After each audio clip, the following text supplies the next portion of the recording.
여러분 안녕하세요. 오늘부터 새롭게 시작된 따뜻한 정보와 소식들 여러분께 든든한 한 끼처럼 전해드리는 지식 한 끼의 박화인입니다.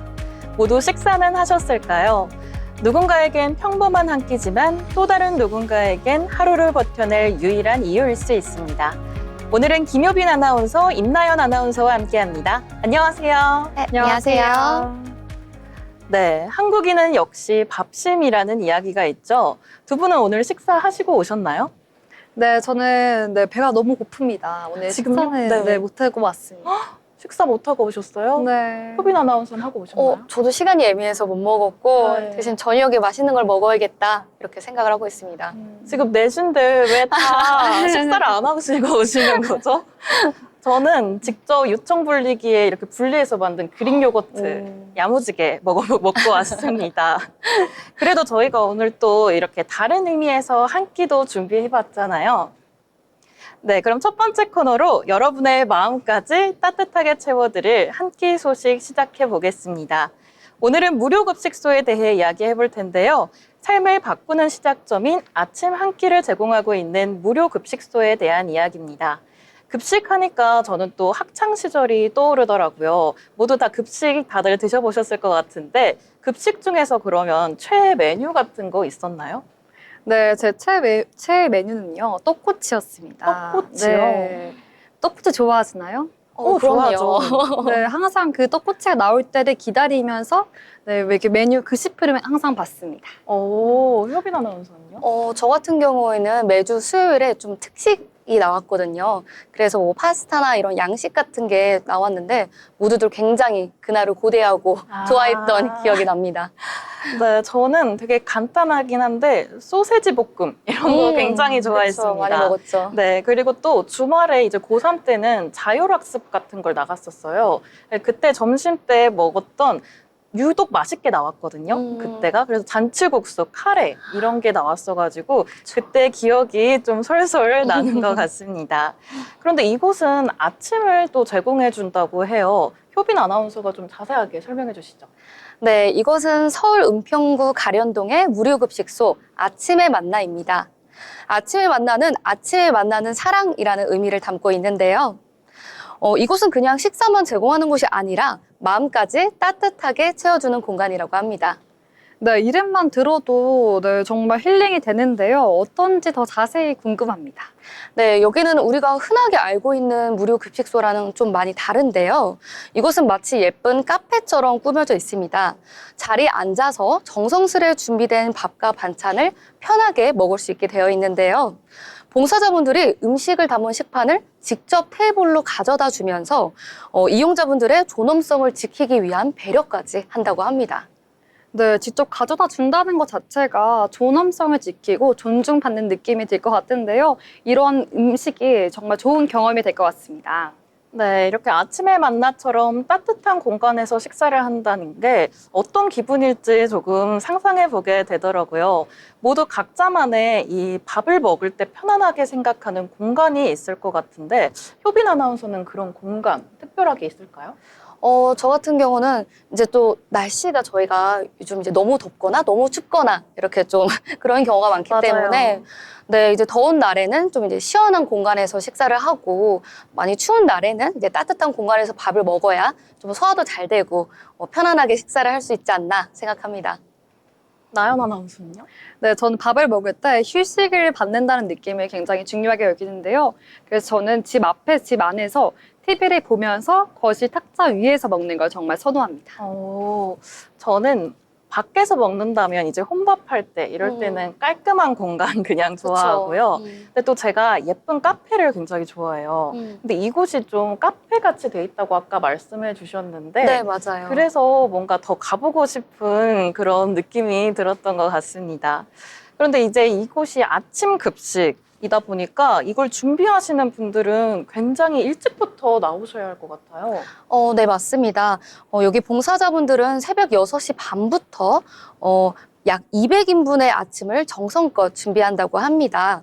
매번 반찬도 달라지고 계절에 맞는 신선한 식재료로 굉장히 정성스럽게 만들어낸다고 합니다. 특히 도시락에는 예쁜 디자인과 함께 손글씨 메시지를 넣어서 마음까지 전달한다고 합니다. 단순히 배고픔만 해결하는 곳이 아니라 삶의 회복까지 목표로 하고 있는 곳입니다. 네, 새벽 6시 반부터 누군가의 아침을 이렇게 준비를 한다는 게 정말 쉽지 않은 일인데 자원봉사자들의 이런 노력이 정말 새삼 대단하게 느껴지는 것 같습니다. 또 도시락 이야기도 나왔는데요. 도시락 저희 또 많이 먹었잖아요. 소풍 갈 때랑.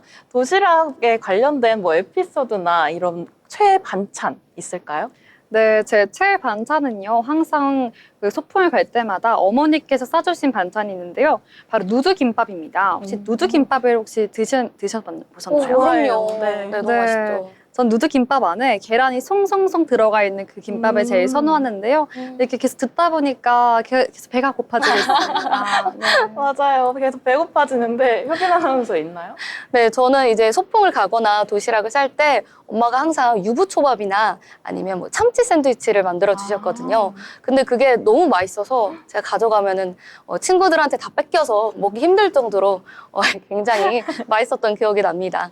네, 오늘 유독 이렇게 추억 여행을 조금 많이 하게 되는 것 같은데 저는 베이컨에 밥 싸져 있는 거 뭔지 아시나요? 오, 네. 베이컨 말이라고 이제 해볼까요? 베이컨 말이를 굉장히 좋아했는데 그 작게 이렇게 토막 내서 이쑤시개 같은 걸로 하면 네. 굉장히 먹기 편하고 맞아요. 그래서 저도 친구들이 많이 뺏어 먹고 그쵸. 네. 그래서 약간 아까웠던 맞아요. 나도 많이 먹고 싶은데 이랬던 기억이 있습니다. 근데 또 여기 도시락이 특별한 게 손글씨나 손편지까지 준다고 해서 저는 또 여기 도시락을 굉장히 받아보고 싶었던 것 같습니다. 그러면 저희끼리 이렇게 이야기를 나누다 보니까 실제 이용자분들도 굉장히 좋은 반응이었을 것 같아요. 듣기로는 집밥보다 더 따뜻하다.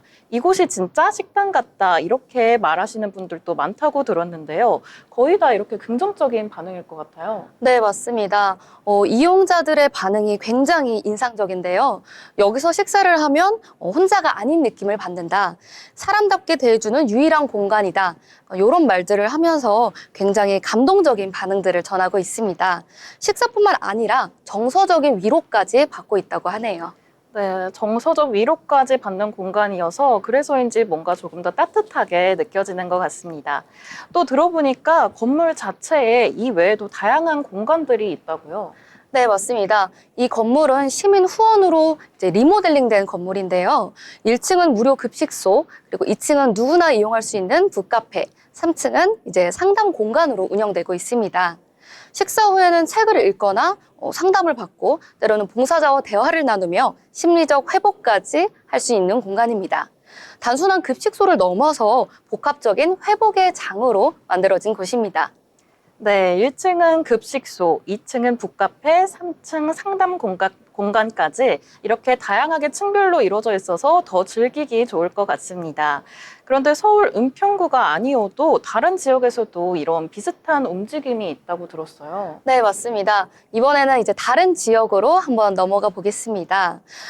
이런 따뜻한 움직임이 전북 군산시에도 이어지고 있는데요. 드림스타트와 월드비전이 함께하는 사랑의 도시락 프로그램입니다. 네, 사랑의 도시락은 처음 들어봤는데 도시락 이름이 사랑이라는 것이 붙어 있는 것만큼 따뜻하게 느껴집니다. 네, 더 자세히 궁금한데요. 어떤 도시락일까요? 네, 경제적으로 좀 어려움을 겪고 있는 아이들에게 매일 영양가 있는 도시락을 정기적으로 제공하고 있습니다. 올해는 기존 15가정에서 17가정으로 늘어났고요. 식사뿐만 아니라 월 10만 원의 정기 후원금, 계절별 난방비, 여름 생활용품 지원도 함께 하고 있다고 합니다. 네, 식사뿐만 아니라 그 이외에도 다양하게 챙겨준다는 점이 정말 세심하게 아이들의 전체 삶을 보듬어주는 느낌이 듭니다. 네, 그래서 이러한 느낌이 참 좋은데요. 더 추가적으로 말씀해 주실 수 있으실까요? 네. 그리고 특히 이 도시락에는 하나하나 정성이 굉장히 들어갔다고 합니다. 아이들의 연령과 건강 상태까지 고려를 하면서 영양소를 균형 있게 구성하는데요. 특히 먹기 좋은 크기나 식감까지 배려한다고 합니다. 단순하게 주는 도시락이 아니라 함께 먹는 도시락이 된 것이죠. 네, 아이들의 건강까지 챙겨주고 있다는 사실이 더 감동적인 것 같습니다. 특히 아이들에게는 이런 도시락을 통해서 나를 챙겨주는 사람이 있다, 내 옆에 이렇게 지지해주는 어른이 있다, 이런 느낌을 받을 수 있다는 게 어쩌면 가장 큰 효과이지 않을까 싶어요. 네, 맞습니다. 군산시도 이런 활동을 단순하게 지원을 하는 것이 아니라 아이들의 미래를 위한 동행으로 함께 보고 있더라고요. 정기적인 영양 교육도 함께 진행하며 아이들이 건강하게 자랄 수 있도록 도와주고 있습니다. 네, 이렇게 지역사회가 한마음으로 아이들을 돌보고 있다는 게 정말 마음이 따뜻한데요. 네, 그뿐만 아니라 도시락이 그저 음식이 아니라 사랑과 희망을 담는다는 그런 메시지처럼 느껴집니다. 네, 작은 도시락 하나가 누군가의 하루, 어쩌면 인생 전체에 커다란 힘이 될 수 있다는 거 저희 모두 잊지 말아야 할 사실인 것 같습니다.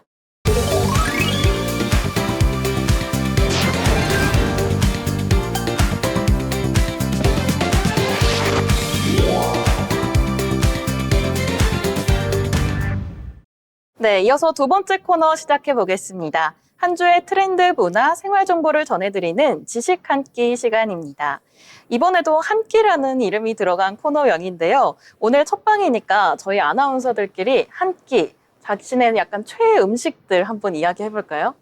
네, 제 최애 음식은요, 떡볶이입니다. 제가 떡볶이를 너무 사랑을 하는데요. 그래서 매주 1회씩은 꼭 먹는 것 같습니다. 떡볶이 저도 굉장히 좋아하는데. 그쵸, 소울푸드죠. 네. 이게 여자들의 소울푸드라는 말도 맞아요. 있잖아요. 그래서 아마 많이들 좋아하지 않을까 싶은데, 효빈 아나운서는 다른 거 있나요? 저도 떡볶이, 마라탕 이런 자극적인 거 매우 좋아하고요. 그런데 일상적으로 평소에 먹기에는 이제 확실히 한식이 제일 속이 편하더라고요. 이제 그 중에서도 김치볶음밥이나 닭볶음탕 이런 게 저의 최애 한식입니다. 아, 네. 저도 한식 좋아하는데, 사실 한 끼 최애 음식을 잘 못 꼽겠어요. 너무 많아서. 그쵸. 근데 요즘 땡기는 거는 저는 육회 비빔밥. 굉장히 그쵸. 네. 왜 땡기는지 모르겠는데, 그냥 육회 비빔밥이 굉장히 땡기더라고요. 그래서 맛있는 곳 있으면 나중에 추천 부탁드립니다. 네, 추천하고 있겠습니다. 네, 추천 부탁드립니다. 이렇게 음식 이야기하니까 저도 굉장히 배가 고파지는데, 그럼 다른 걸로 한번 이 기분을, 배고파지는 기분을 한번 채워보도록 하겠습니다. 나연 아나운서, 오늘 어떤 지식 배부르게 먹어볼까요? 네, 오늘 배부르게 드실 음식은 바로 제로 웨이스트입니다. 제로 웨이스트 상점이 은평구에 있는데요. 이게 화제가 되고 있다고 합니다. 혹시 두 분은 들어보신 적 있으신가요? 저는 제로 웨이스트 이 개념은 워낙 많이 들어서 알고 있었는데 상점이 있다는 거는 오늘 처음 알았어요. 네. 네. 저도 사실 들어본 적이 별로 없어서 잘 모르고 있었는데요. 특히 최근에 환경 보호와 관련된 이야기가 많이 나오고 있잖아요. 근데 제로 웨이스트 상점이라면 뭔가 좀 색다른 게 있을까요? 네, 색다른 게 있습니다. 그래서 이것에 대해서 설명을 해드리려고 하는데요. 바로 상점의 이름은 자연상점입니다. 자연상점은 단순한 상점 그 이상인데요. 이곳의 주민들은 자발적인 참여로 운영되었고요. 단순히 물건을 파는 곳이 아니라 지속 가능한 삶을 위해서 함께 열심히 참여하는 커뮤니티 공간이기도 합니다. 네, 자연상점 이름부터가 뭔가 친환경적인 느낌이 듭니다. 제로 웨이스트가 유명해져서 많은 분들이 이미 알고 계시겠지만 다시 한번 간단하게 짚어보면요. 쓰레기를 적게 만들고 불가피하게 나오는 쓰레기는 최대한 재활용을 하는 문화입니다. 3월 30일, 지난달 3월 30일이 국제 제로 웨이스트의 날이라고 해요. 22년에 선포된 날인데 그만큼 많은 사람들이 꾸준하게 관심을 갖고 있는 개념이지 않을까 싶습니다. 네, 그럼 다시 이야기로 돌아가 봐서 은평구의 이 제로 웨이스트 상점, 주민들이 플라스틱 폐기물을 줄이기 위해서 만든 거라고 봐야겠죠? 네, 맞습니다. 몇몇 주민들이 주도해서 시작을 했는데요. 자연스럽게 공간이 마련됐습니다. 근데 지금은 누구나 들러서 제로 웨이스트를 실천할 수 있는 상점으로 거듭났습니다. 네, 많은 분들이 이 환경을 위해서 요즘엔 특히 더 실천을 하고 계시는 것 같은데요. 그럼 나연 아나운서는 혹시 환경 위해서 실천하고 있는 소비 습관이나 생활 습관 같은 거 있을까요? 네, 요새 제가 노력하는 것은 텀블러를 들고 다니기입니다. 그래서 제가 항상 들고 다니는 흰 색깔 텀블러가 있는데요. 근데 오늘은 아쉽게도 가져오지 못했지만 항상 노력을 하고 있습니다. 그럼 다음에 한번 보여주세요. 네, 어떤 건지. 알겠습니다. 효빈 아나운서는 있을까요? 네, 저 같은 경우도 저도 알게 모르게 굉장히 노력을 하고 있는데요. 특히 액체 용품 있잖아요. 뭐 세제라든지 샴푸 네. 이런 생활용품은 다 떨어졌을 때 새로 사지 않고 리필만 사서 이제 새롭게 채워넣는 식으로 이렇게 조금이나마 플라스틱을 좀 줄여보고자 하고 있고요. 뭐 불가피하게 만약에 배달을 시키거나 뭐 음식 포장을 할 때는 뭐 젓가락, 숟가락 이런 일회용품은 괜찮다고 사양을 하고 있습니다. 저 같은 경우에는 요새 실리콘 지퍼백을 한번 사봤어요. 실리콘이요? 아셨나요? 있다는 처음 거? 네, 들어봐요. 한 번 네. 사용해 본 적은 있는데 그래요? 네, 잘 사용하진 않았어요. 아, 저는 그 지퍼백 매번 일회용으로 계속 쓰고 또 사야 하는 게 맞아요. 너무 너무 아까워요. 아깝더라고요. 그쵸. 그래서 이번에 이제 한번 사봤는데 냉장도 되고 냉동도 되고 식기세척기 사용까지 네? 되고 어머. 전자레인지 너무 좋은데요? 이용도 된다고 합니다. 혹시 관심 있으셨던 분들, 모르셨던 분들 한번 실리콘 지퍼백 사용해 보시길 바라고요. 이렇게 저희 모두 다 한 발자국씩 실천해 보고 있는 것 같은데요.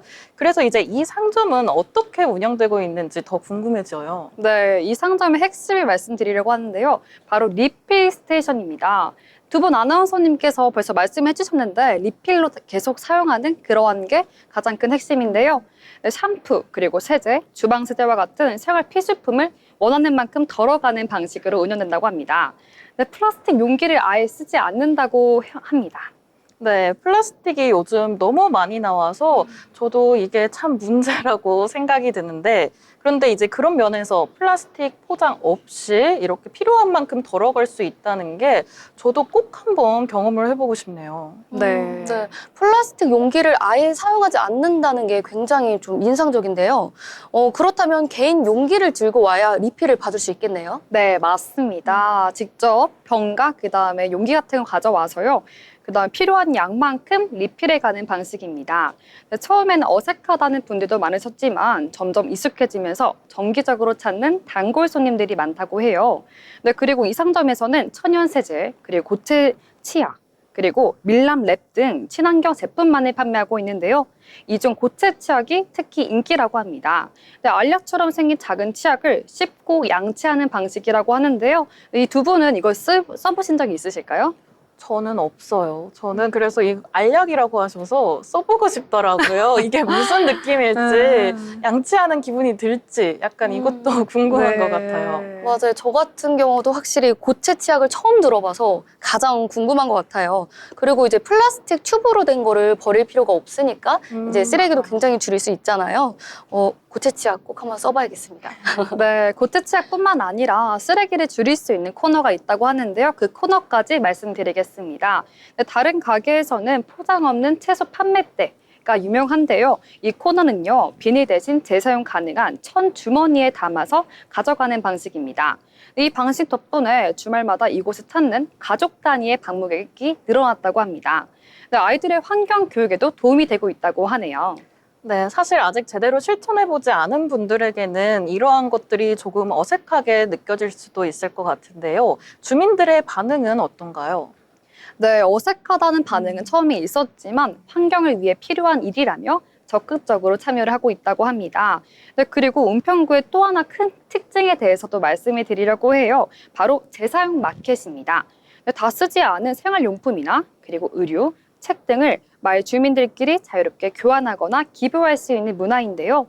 쓰레기도 줄이고 이웃 간 교류도 늘어나는 그러한 문화가 있습니다.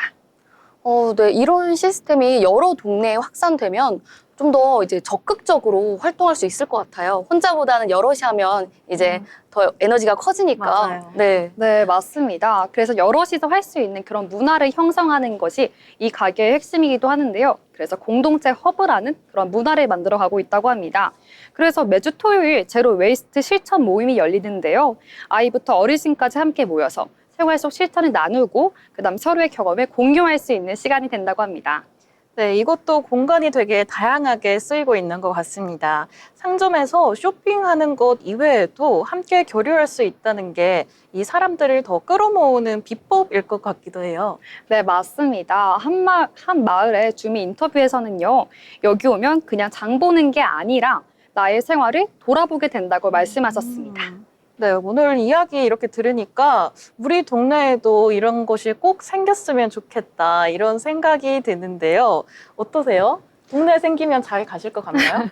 네, 맞아요. 저 같은 경우도 정말 환경에 대한 생각을 평소에 많이 하고 있기 때문에 저도 좀 적극적으로 이런 활동을 해볼 것 같습니다. 네, 저도 단골처럼 아마 가지 않을까 싶은데요. 오늘 이런 정보 들으면서 저희 모두 내가 무엇을 왜 소비해야 하는지 다시 생각해보는 계기가 될 것 같습니다. 네, 그래서 변화는 한 사람에게서 시작된다는 말이 있잖아요. 그래서 오늘 떠오르는 한 가지 실천이 있으시다면 오늘부터 바로 실천해 보시면 좋을 것 같습니다. 좋습니다. 그럼 이렇게 제로 웨이스트 상점처럼 우리 일상에서도 실천 가능한 변화들이 분명히 있겠죠. 이어서 바로 제로 웨이스트 실천 가능한 변화들에 대해서도 더 이야기 나눠볼까요? 네, 더 자세한 이야기 말씀드리겠습니다. 네, 지금까지 은평구에서 실천할 수 있는 그런 이야기를 말씀드렸다면요. 더 나아가서 제도, 기업, 정책, 소비자 행동 등 다양한 측면에서 말씀드리겠습니다. 개인에서 더 나아가 사회 전체의 흐름이 바뀌고 있는 것 같은데요. 좀 더 자세한 설명 부탁드립니다. 네, 더 말씀을 드릴 텐데요. 먼저 제도부터 말씀드리겠습니다. 우리나라에서 제로 웨이스트 관련해서 가장 눈에 띄는 정책이 있죠. 바로 다회용기 순환 시스템입니다.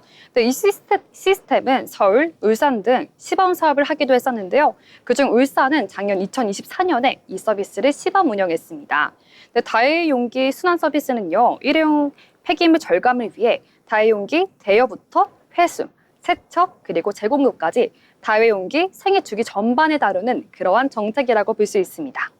네, 다회용기 순환 시스템 이제 굉장히 많은 지역에서 모두 다 하고 있는 것 같은데요. 청주시도 다회용기 의무화 필요성을 느껴서 이 시스템을 구축하는 걸 과제로 세웠다고 들었는데요. 네, 맞습니다. 축제장 등에 있는 일회용품이 되게 많죠. 그런 일회용품들을 해결하기 위해서 플라스틱 쓰레기에 있는 음식물 찌꺼기 등에 대한 해결책을 제시했는데요. 바로 다회용기 순환 시스템을 구축하지 않을까 주목하고 있다고 합니다.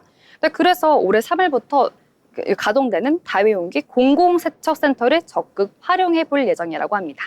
네, 이러한 시스템들이 참 예전과 비교해서 좀 달라진 정말 변화이지 않을까 싶은데요.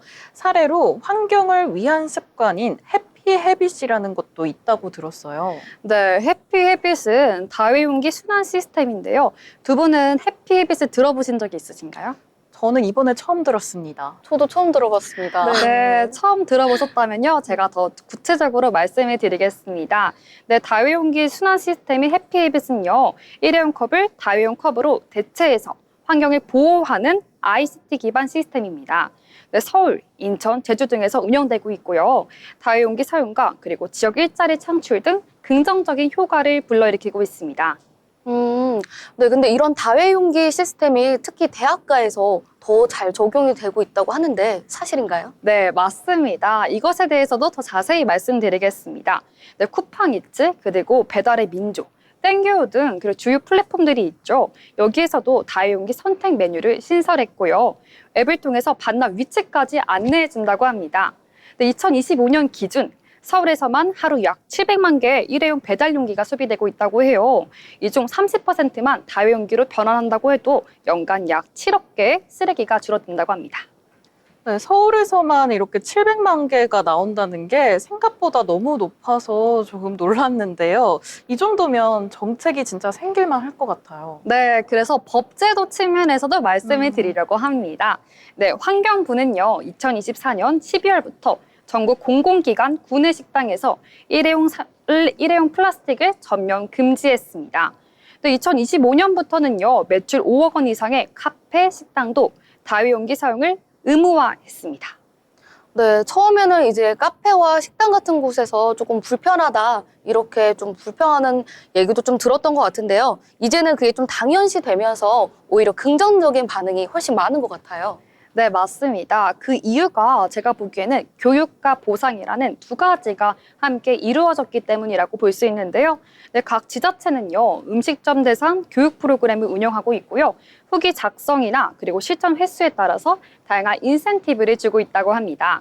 네, 예를 들어서 마포구는요, 제로 포인트 샵을 연계해서 다회용기 10회 이상 사용 시 장바구니나 텀블러 같은 친환경 제품을 제공한다고 합니다. 네, 환경도 생각하고 이렇게 친환경 제품까지 받을 수 있다는 게 일석이조이지 않을까 싶은데요. 또 찾아보니까 지역 화폐랑 연동된 제로 마일리지 제도도 있다고 들었습니다. 다회용기 사용 횟수에 따라 월 최대 10,000원 포인트까지 지급이 된다고 하는데 맞을까요? 네, 맞습니다. 네, 실제로 참여자가 많아지면서 지자체구에서도 이를 확대 검토 중이라고 합니다. 네, 여기서 퀴즈가 하나 있는데요. 혹시 환경 관련해서 다들 잘 알고 계시나요? 어떤 퀴즈인지 네, 한번 그러게요. 맞춰보겠습니다. 네, 한번 퀴즈를 내보겠습니다. 네. 네, 한국인의 연간 1인당 일회용 쓰레기 발생량은 얼마일까요? 잘 모르겠긴 한데 한번 찍어보겠습니다. 저는 한 80kg? 80? 네. 저는 0.1톤. 0kg. 오, 네. 0.1 한번 예상해 보겠습니다. 네.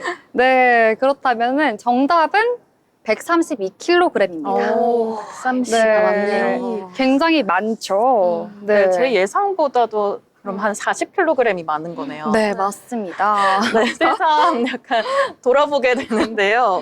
그러면 네. 이런 것 때문에 이제 또 기업들의 변화도 있다고 들었어요. 네, 기업들도 쓰레기 배출량을 줄이기 위해서 변화를 하고 있는데요. 네, OECD 평균보다 1.5배 이상 한국이 높다고 해요. 배달과 온라인 쇼핑이 활발한 영향이기 때문인데요. 네, 그래서 기업들도 ESG 경영의 일환으로 제로 웨이스트를 도입 중입니다. 네, 스타벅스는요, 전 매장에 다회용 컵 리턴 서비스를 도입했고요. SPC는 재활용 포장재의 사용을 확대했습니다. 네, 그럼 이런 기업들에서 하고 있는 시스템에 대해서 소비자 반응도 궁금해져요. 네, 소비자 반응도 조사 결과에 의거해서 말씀드리겠습니다. 네, 2024년 조사에 따르면요, 응답자 72%가 친환경 제품에 비용을 더 지불할 의향이 있다고 밝혔습니다. 네, 특히 MZ세대일수록 높다고 해요. 온라인 커뮤니티가 중요한 역할을 하고 있잖아요. 그래서 용기 내 챌린지, 그리고 플로깅과 같은 인증 문화가 확산되면서 유행처럼 번지고 있다고 합니다. 네, 플로깅 저도 SNS에서 한번 보고 꼭 한번 해보고 싶다라는 생각을 했는데요. 특히 요즘 뭐 인플루언서 분들이 이런 플로깅 같은 거를 하면서 좀 긍정적으로 더 확산되는 느낌이 들더라고요. 그리고 또 인천 부평구처럼 플로깅한 참여 인증을 하면 지역 상점 할인도 해주는 곳이 있다고 들었는데요. 맞을까요? 네, 맞습니다. 이런 식으로 점점 더 참여 유도 방식이 다양해졌습니다. 그래서 더 추가적으로 이제 더 다른 수치까지 말씀을 드리려고 하는데요. 서울 시민의 텀블러 휴대율이 2019년 8%에서 2024년 31%로 늘어난 것만 봐도 이러한 흐름을 볼 수 있습니다. 네, 뿐만 아니라 교육 현장에서도 변화가 큰데요. 서울 일부 초등학교에서는 고체 샴푸 만들기, 그리고 장바구니 만들기 체험이나 정규 수업으로 진행되고 있다고 합니다. 네, 플로깅 요즘 날씨도 좋아졌으니 관심 있는 분들 한 번씩 해보셔도 좋을 것 같고요. 또 아이들 교육 현장까지 변화가 됐다는 게 이런 실천들이 어릴 때부터 생활 속의 습관이 되면 더욱 미래에도 좋을 것 같습니다. 그러면 오늘을 이제 해외 사례도 있다고 들었는데요. 간단하게 설명해 주시죠. 네, 해외 사례도 간단하게 말씀드리겠습니다. 먼저 독일부터 말씀드릴 건데요. 독일은요, 슈퍼마켓 리필존을 의무화했습니다. 네, 프랑스는요, 플라스틱 포장을 30% 이상 줄이겠다는 법안을 통과시켰습니다. 네, 이렇게 나만의 제로 웨이스트 리스트를 만들어 보는 거 어떨까요? 네, SNS 살펴보면 이렇게 큰 텀블러에 포장 같은 거 하시는 분들 많더라고요. 저희 모두 완벽하지 않더라도 함께 조금씩 실천해 나갔으면 좋겠습니다. 오늘 이렇게 제로 웨이스트 상점과 제로 웨이스트 실천 가능한 변화들에 대해 이야기 나눠봤습니다. 저희가 준비한 소식은 여기까지입니다. 오늘 저희가 준비한 내용이 여러분에게 따뜻한 한 끼처럼 다가갔을지 궁금한데요. 따뜻한 마음으로 같이 함께 즐겨주셨길 바랍니다. 저희는 다음 주에 더 꽉 찬 정보들로 찾아뵙겠습니다. 시청해주신 여러분 고맙습니다.